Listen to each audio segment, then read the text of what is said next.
Boh, katanya ada kerajaan gaib yang penuh dengan emas. Lokasinya ada di hutan kota Palu dan Kabupaten Parigi Motong, Sulawesi Tengah. Ya mirip-mirip kayak video sebelumnya ya, kota Eldorado di hutan Amazon. Banyak yang percaya kalau kerajaan gaib di hutan ini merupakan kerajaan yang terbesar di tanah air katanya, Boh.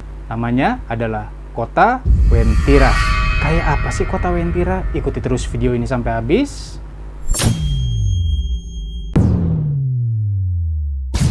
Assalamualaikum warahmatullahi wabarakatuh. Halo Sobat Cibo, terima kasih sudah kembali. Salah satu orang yang pernah masuk ke sana katanya bernama Jamie Lenglo. Jamie bilang katanya ada 9 penjaga dari bangsa jin yang enggak segen untuk menyerang siapapun yang mengganggu ketentraman wilayahnya Wentira. Nah, ceritanya itu tuh pernah ditayangin di Silet kalau nggak salah di acara RCTI pada tahun 2019-an. Nah, penuturannya si Jamie itu sebelum dia masuk ke dunia mereka itu dia harus melakukan sesaji-sesaji dulu gitu, Bo. Yang jelas harus ada juru kunci. Dan katanya ketika sudah masuk ke dalam wilayahnya Wentira atau kota Wentira, kita dilarang ngomong macem-macem atau ngomong sembarangan. Karena efeknya yang nggak balik. Apa yang dikatakan Jamie ini dibenarkan oleh paranormal Gus Solehpati. Nah, Gus Solehpati ini bilang ketika dia pertama kali ke sana, kalau seandainya dilihat dari mata awam, ya biasa, seperti hutan lebat biasa kayak begitu. Tetapi ketika agak ke dalam sedikit, dia menemukan satu pintu gerbang pertama untuk masuk ke alam mereka katanya. Nah, nggak sampai di situ. Setelah masuk di pintu gerbang pertama, kata Gus Solehpati itu, dia masuk lagi tuh ke pintu gerbang kedua.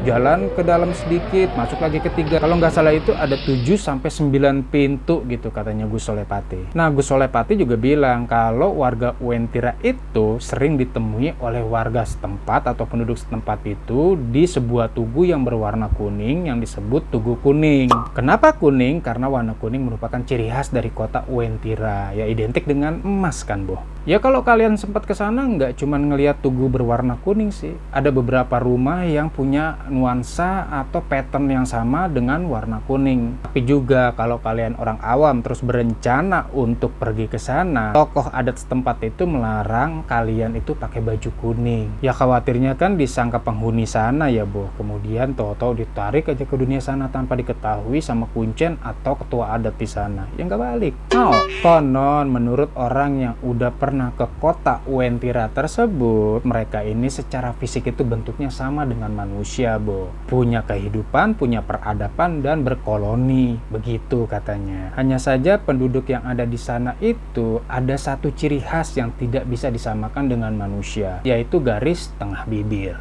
Nih, yang ini nih. Penghuni Wentira itu katanya nggak punya garis tengah bibir ini, Bo. Dan perbedaan yang lainnya jelas, mereka itu bisa menghilang dengan cepat lah, iyalah dari golongan jin. Nah, kalau kita sebutin kata Wentira, apa yang ada di benak kalian? Pasti nggak banyak yang tahu ya. Emang sih buat sebagian orang juga banyak yang nggak ngeh dengan kata Wentira ini. Walaupun memang ada sebagian juga yang tahu tentang kota ini. Tapi saya yakin buat orang Sulawesi Tengah, kata Wentira itu sudah tidak asing. Ada orang yang dari sana nggak? Coba absen di bawah.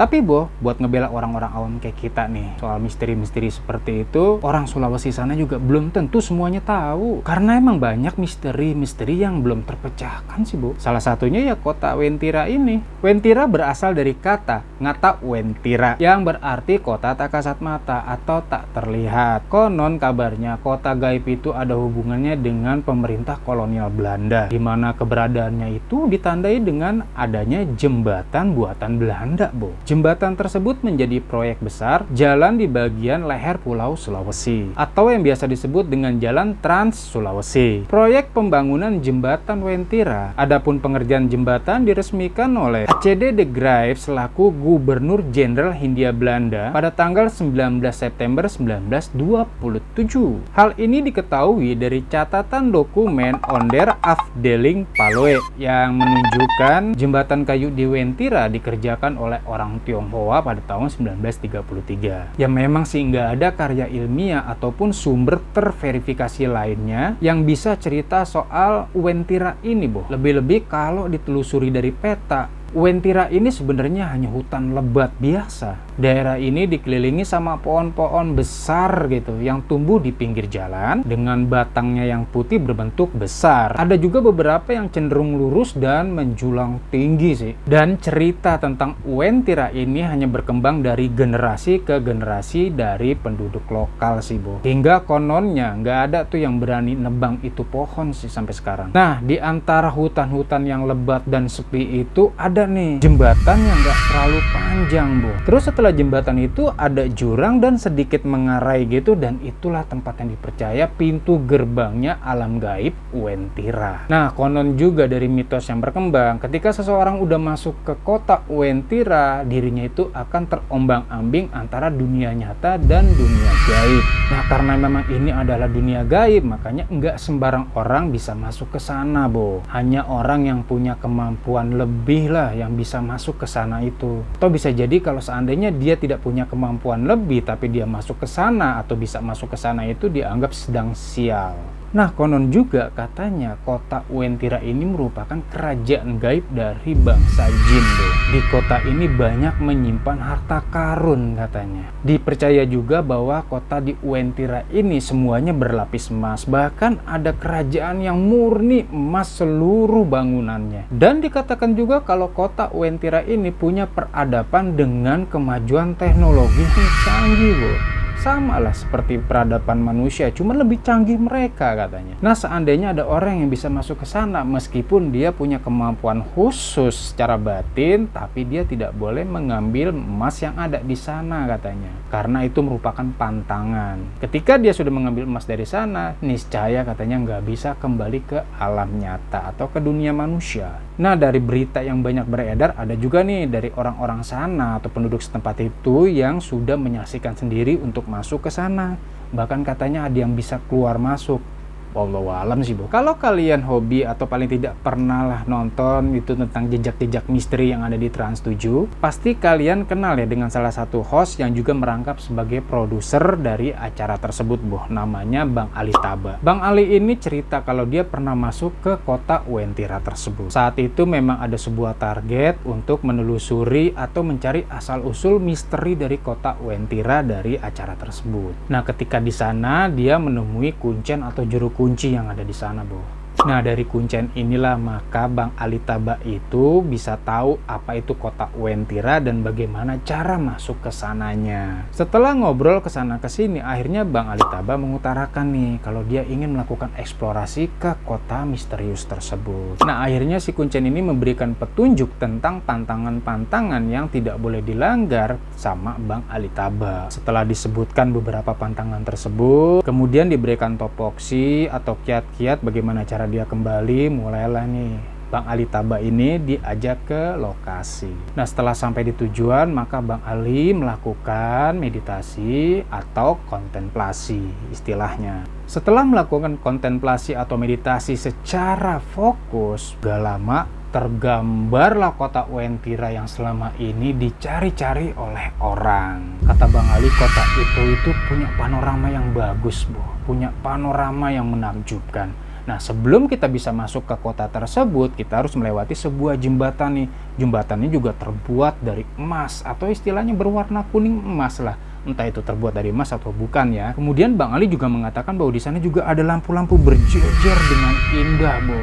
Tapi yang bikin Bang Ali heran, itu nggak ada tiangnya, semacam kayak lampu-lampu itu menggantung gitu. Tapi cakep katanya. Nah, akhirnya Bang Ali coba ngelewatin jembatan itu. Kemudian nggak lama dia ngelihat sebuah kota yang lurus, jalannya itu gede jalannya, kemudian bersih, Bu. Di sebelah kanan kirinya ada blok-blokan gitu, kemudian di sebelah kirinya juga ada blok-blokan begitu, semacam kayak blok-blokan apartemen kali ya. Nah, tapi sebelumnya kuncen bilang bahwa Bang Ali akan menemui ini, menemui itu, udah dikasih unjuk sama kuncennya bahwa ketika blok yang ada di sebelah kanan itu adalah blok-blok dari jin muslim. Kemudian yang di sebelah kanan itu adalah jok, merupakan blok-blok yang dari golongan jin non-muslim. Nah, akhirnya nggak lama Bang Ali nyamperin nih ke blok-blok tersebut. Mereka semua sama, Bu. Kayak manusia biasa. Tapi bedanya, wanita-wanita yang menghuni di sana itu tidak ada yang jelek. Semuanya rata cakep semua. ngalahin cakepnya manusia deh. Tapi untuk yang pria-pria di sana dari kedua blok ini nggak ada yang cakep gitu katanya. Dibandingin sama pria-pria yang ada di dunia nyata, jauh. Ya walaupun beda-bedanya tipis, tapi tetap menang lah pria-pria yang manusia atau golongan manusia. Nah, yang buat kaum jomblower nih yang susah cari pasangan dan masih palah pilih, wah nggak cakep, cewek ini nggak cakep, kesana deh, kan ceweknya cakep-cakep tuh. Kemudian setelah dari blok kiri, Bang Ali balik lagi nih ke blok kanan. Rencananya mau menyudahi. Tapi sebelum Bang Ali hendak menyudahi, Bang Ali dijamu nih sama mereka. Di sini juga Bang Ali ingat pesan dari Kuncen. Ketika kita ditawarkan makanan dalam bentuk berwarna selain yang bening-bening, ya maksudnya ya kalau ya bening-bening ya air putih ya. Intinya kalau dikasih makanan di sana, ketika kita tidak meminum atau memakannya, maka kita bisa kembali. Tapi seandainya kalau kita coba-coba buat nyicipin rasanya kayak gimana sih makanan atau minuman di sana, alamat nggak bakal balik, fix bakal jadi penghuni tetap di sana. Oh iya, dan ketinggalan juga, setelah melakukan eksplorasi, Bang Ali ini cerita juga bahwa di sana itu sama kayak peradaban di dunia nyata ini, bro. Ada mobilnya cakep-cakep katanya. Mobilnya kelas-kelas yang terbaru lah, mulai dari Mercy, katanya mulai dari Force, Rolls Royce, banyak deh yang cakep-cakep. Mungkin nyaris kali semua rata-rata mobilnya tuh nggak ada yang jelek. Dan bedanya mobil-mobil di sana itu ketika jalan katanya itu ngambang dia. Tapi ketika berhenti ya napak di jalan aspalnya. Nah ini mungkin yang mengindikasi ada beberapa sebagian cerita kali ya, Boh. Ketika diantar sama dealer, itu alamatnya di tengah hutan sana. Mungkin ini kali ya. Pernah kan tuh ada kejadian kalau nggak salah. Kata Bang Ali juga, sebenarnya mereka ini butuh pengakuan sih kalau eksistensi mereka itu ada. Kalau keberadaan mereka itu nyata. Ya terbukti mereka juga sama punya pemerintahan, punya golongan yang kaya, yang miskin, ada pejabatnya juga, Bo. Dan orang-orang kaya di sana yang memang kebanyakan orang kaya katanya di sana, ya itu tadi mobilnya bagus-bagus, mobilnya canggih-canggih. Dan bentuknya ya bener-bener mirip bentuk-bentuk yang ada di dunia manusia atau di alam nyata gitu katanya Bang Ali. Terus mengenai proses pembelian atau proses jual belinya ya Bang Ali nggak sampai eksplor ke sana karena mungkin keterbatasan waktu kali ya. Kemudian setelah dirasa eksplorasi cukup, rasa penasaran Bang Ali ini cukup, Bang Ali pamit untuk pulang. Caranya nggak lewatin jembatan itu lagi, Bo. Dia nggak perlu balik lewatin jembatan itu. Ketika dia mengatakan astagfirullahaladzim atau beristighfar, maka otomatis dia udah balik ke dunia nyata. Nah, Bo, itulah sedikit cerita tentang kota Uentira yang begitu mistis. Benar tidaknya saya kembalikan ke kalian. Buat kalian yang punya cerita atau pengalaman sendiri tentang kota Uentira ini, komen di bawah. Like video ini bila kalian berkenan dan dislike kalau kalian nggak suka. Wassalamualaikum warahmatullahi wabarakatuh. Bye-bye.